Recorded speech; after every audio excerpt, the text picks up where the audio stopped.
What's going on, guys? Recently, I've had some issues with my door closing, like that. And usually, issues like this point towards the door striker, but I replaced mine recently, so I knew that wasn't it.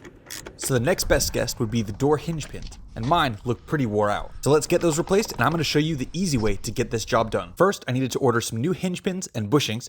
First thing we'll need to do is remove this interior side kick panel. This will give us access to the wiring that goes into the door. Then all we have to do is just disconnect that wiring harness. Now there's only 4 bolts holding the door onto the hinges, 2 on the top and 2 on the bottom. This bit right here is a 2-person job, so you'll want to get a friend to help hold the door while you get those bolts out. I don't have any friends, so I had to use my engine hoist to hold the door up. Now that those bolts are out, you can get the door out of the way. Here are the bottom and top hinges on my truck. They are definitely wore out, they're rattling like crazy, and probably the cause of my drooping door. Now here's where I'm going to show you how to make this job super easy. Any of the videos that I've seen people do this, they'll grind the top of the pin and then punch it down with a hammer and a punch. You don't have to do any of that. Just grab your angle grinder and cut the pin right in the middle. After that, just grab some vice grips and push the pin up, and it should come out of that bushing fairly easily.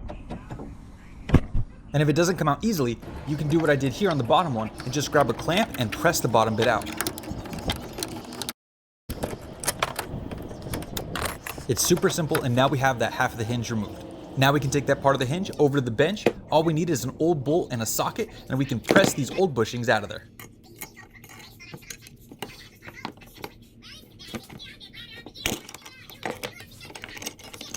All right, we got one of them done. Now we got the other one done. Now we're all set to get our new hardware installed for our top hinge. The kit should come with 2 types of bushings. One of them is a straight edge and one of them is a beveled edge. The beveled edge side is going to go on the bottom. Let's go ahead and get those bushings installed.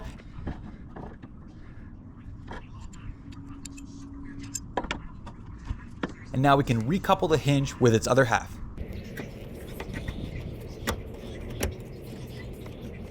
Once those are lined up, we can now install the pin. The new pin will need to get slightly pressed in. On the top hinge here, I used a hammer to get it installed, but on the bottom one, you'll see that I used the press to get it. Now that that's pressed in fully, we can get our C-clip installed. And there we go, our top hinge is complete. Now we can start on the bottom one. We're gonna do the same thing and grind out the middle of the pin.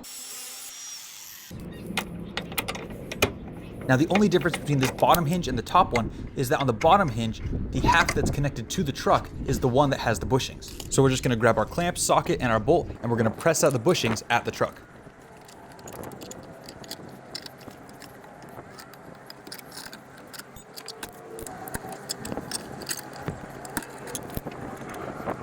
Now we can install our new bushings, and we can put this other half of the hinge back on.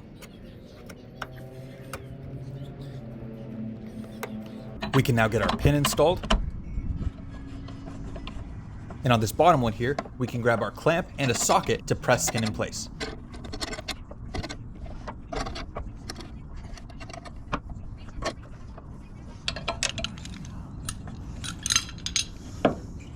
Don't forget your C-clip. And we are all done with this bottom hinge. Go ahead and get your door back out and start getting that realigned with its new hinges. Might take a little bit of finessing to get it lined up with the hinges properly, but just keep working at it and you'll get it lined up nicely. And there we have them, our newly installed hinge pins. Let's give that a test. And there we go, our door finally closes properly again. That is everything you need to do to replace the hinge pins on your truck. Thanks very much for watching, guys. If this video was helpful, drop a like. And if you want to see more content like this, subscribe to the channel, and I'll see you on the next one.